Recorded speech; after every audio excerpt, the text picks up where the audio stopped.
She became the focus of protests around the world. In New York, London, Berlin, and amid the constant threat of government crackdown in Tehran.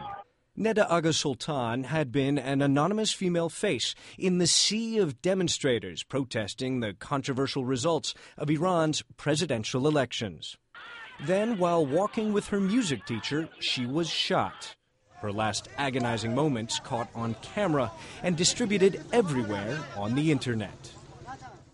She has now become a symbol of the struggle of the people who are seeking to find freedom and democracy in Iran, because she was a bystander, someone who was just standing on a street corner, and she was brutally, cold-heartedly killed by a single bullet to her heart.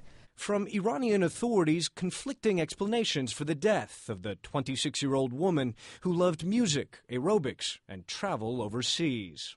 Security forces possibly mistook her for the sister of a terrorist, one official report said. State media accused opposition leaders of murdering Neda on camera to spread anti-government propaganda. Her mother said authorities refused several requests to hold mourning ceremonies.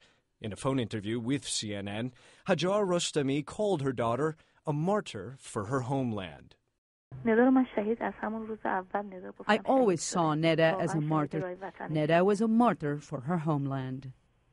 Today, she remains a powerful symbol of defiance. Technology immortalized Neda Agha Soltan. She is the first of several potent icons, their images a rallying point for Iran's beleaguered opposition. Ivan Watson, CNN.